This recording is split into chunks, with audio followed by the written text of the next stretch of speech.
You know, Harvard's own estimate said that if Asians were not discriminated against, they would be 43% of the student body. Now people are saying, well, is that...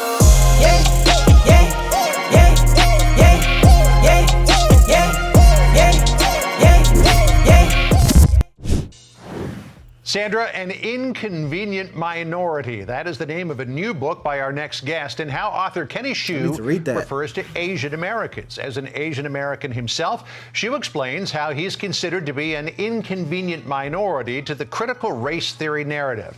Let's bring in author Kenny Xu. He's also the president of Color Us United. Kenny, great to see you today. You said in an interview with FoxNews.com, Asian Americans prove that critical race theory is not true, cannot be true. Make that case. Well, critical race theory asserts, and I talk about this in my book, An Inconvenient Minority, but critical race theory asserts that the world in America is divided into a racial caste system, whites on the top, blacks on the bottom, but they have no idea what to do with Asian Americans, because Asian Americans are a minority. You know, they have been discriminated against in this country, and yet they succeed and they achieve. And that I think inconveniences the critical race theory narrative today, and that's why I wrote this book. Oh, brother. Critical race theory. So this video is about Kenny Xu. I hope I pronounced that right. If I didn't, please let me know in the comments. Debunking critical race theory. Okay.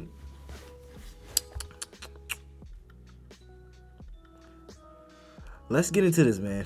Let's get into this. He's going to debunk it. I'm a college student right now, so this is going to be very interesting for me. But let's go. You make the argument that if America is systemically racist, as many proponents of critical race theory believe, how is it that Asian Americans have flourished and in many cases overtaken whites in terms of level of education and socioeconomic status? So how is it? How is it that Asian Americans flourish in this country? It has to do with culture. You know, Asian Americans study twice as many hours as the average American. Today, we always talk about the Tiger Mother. You know, that was Amy Chua's famous book. But it's not just tiger mother parenting, it's also strong two-parent family structures. It's a strong value on education.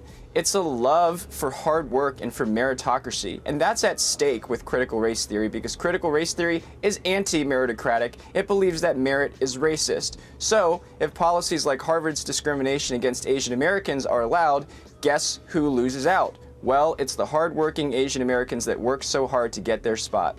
Which brings me to my next point, because we now see the emergence, Harvard and other places, of attempts to limit Asian American enrollment in some of these prestigious educational institutions. That would appear to be the very definition of systemic racism. So this is about critical race theory and systemic racism within colleges. Here's my thoughts on this, bro, because I am currently a college student right now. Obviously, I'm black, so... Is no one really better to talk about this other than me. And I am majoring in engineering, one of the harder majors, I guess. So here's my thoughts. When it comes to allowing students into a college or giving some students more preference over other students, that is completely wrong. Unless you have a list. You have a merit-based list of requirements or a list of things that you look for in students and base solely off of that list. But is that realistic is the real question. Is that a realistic thing to do? Have a list of things that you look for your students? Yes, but also no. Because colleges, and I'm not saying it's right or wrong, I'm just letting y'all know from a college student's perspective what colleges look for. Colleges want a certain number of dudes there. They want a certain number of girls there. They want a certain number of a race there. They want a certain number of people from this state there, from that state there, from this country there. And I don't know if it's fair. I'm not, because it gets so complicated. But I don't know if it's fair. And I do see why somebody would say that it isn't fair. However, I think colleges or institutions they need to find like a middle ground when it comes to it, because just allowing people into college based solely on something like SAT scores or grades, I also don't think that's a really good idea. I don't think it should be solely based off of that, and I don't think it should be something so subjective that you can't really grade it. I think it should be like somewhere in the middle, because honestly, if you let people in just based off of SAT scores or grades, you're kind of ignoring, let's say, their personable skills. What if you want someone who's more personable in your school? What if you want someone who looks at the world a different way? I don't know. So I think it should be like a middle ground, in my opinion. What I would personally do in this type of situation, here's what Jojo would do. I would, of course, have certain grades needed, and I would of course have certain scores needed. I would have a base level of scores. You need to have these scores. You need to have these grades, point blank, period. But then once everyone who applies has these scores and grades, I would look at different things. So it's like, I don't really know how to answer this. It's so complicated. To limit the number of people who can get in on a merit-based program in order to keep up levels of enrollment of other people. You know, I analyzed 90,000 pages of Harvard admissions data.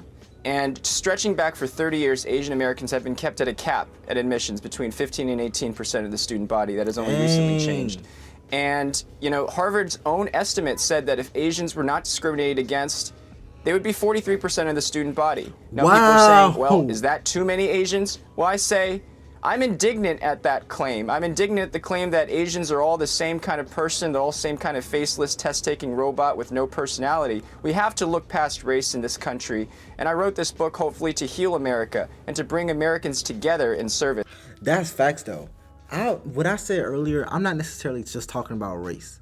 What I think when it comes to something as, you know, as wide spanning as a school or like a company, I do believe that certain places should have different ways of thinking. That is not me saying that it should be different races necessarily. Like something like this, where you say no matter what, we're only going to accept 18% of Asians. That's just not right. Because if you say something like that, it's also like alluding to this. It doesn't matter how smart they are. It doesn't matter how hard they work. We're only going to accept 18% of you regardless. But that's not good, because if you look at it on the other side, like a different race, like white or black, what if they aren't working as hard?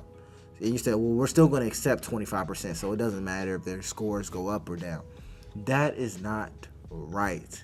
That is not right, bro. I do agree that when it comes to schools and stuff, it just makes schools better. And this is a personal opinion. I'm not basing this off no numbers. It just makes schools better when there's like people from different places who have different cultures. And that's like, I just think that just makes more sense, because you're kind of being shown a different aspect of life. But then again, I do believe in survival of the fittest. If your scores are just so much better, if you fit all the criteria, hey, if it could be 18% one year, and it could be 40% the next year, and it could be 30% the next year, and it could be like, that's what I think, bro. If they working harder, give them what they deserve. If they're working harder, give them what they deserve. In a wishful world, I wish it could be like a super diverse, like everyone from a different place. But if they're dominating this market, let them dominate. The world will be better for it.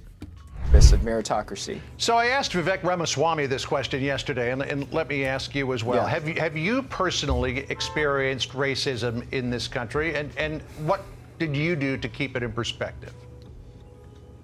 Well, I have to say, America has been very good to me. Yes, I've experienced racism, especially, you know, from the Ivy Leagues when they judge Asian Americans as low personalities. That's what Harvard does. But you know what? America has been very good to me, and America has been good to every person in every of this country. One of the things in my book that I talk about is this guy named Bin Vo. He's a Vietnamese American. He came to this country from Vietnam, and he was the instant he landed here, you know, a police officer picked him up and sent him home, and that was an act of charity that he could not find in his home country. That's the goodness of America, and I want to highlight that. Interesting. Kenny Xu, the book is called An Inconvenient Minority. Thank you for joining us today. Good to see you. So that's the end of the video, bro. Like I said earlier, I do think like schools and stuff should have like some room for diversity. You could argue that diversity will come naturally in the process. I don't know nothing about the details. But my thing is this, bro. You can't continue to move the goalposts. And that's what you do when you say, no matter what, we're only going to accept 18% or 15% of a specific race or whatever the crap. That's what you're moving the goalposts. And it's not really fair to the people who are, I guess, overachieving in a certain category. Because let's say their scores, or Asian people's, in this case, scores are always continuously going up. From 2023, their scores increase, like, from this to this to this. But if you're, as a university, saying, like, it doesn't matter, we're only going to accept 15 to 18% of you, you're moving the goalposts. Like, it's like no matter what you do, you're not getting into this school no matter what. And that, in my opinion, is unfair. I know it does seem like I have some type of cognitive dissonance, but not necessarily. I just have two views that I think can coexist together. I do like different mindsets coming together to, increase different ways of thinking, because that's important. That's extremely important for progression in society. You can't just have people all from the same place who all think the same. I don't think that's right, because it just wouldn't be very progressive. But also, you can't move the goalposts, because that's also not right. Like, you can't just be like, oh, no matter what, we're gonna accept this amount no matter what. Come on, bro. That's not fair. Like, but I'm not no professor. I'm not no president of no college. So, anyways, if y'all have any thoughts about this, your opinion on it, drop it down below. And I'll see you next time.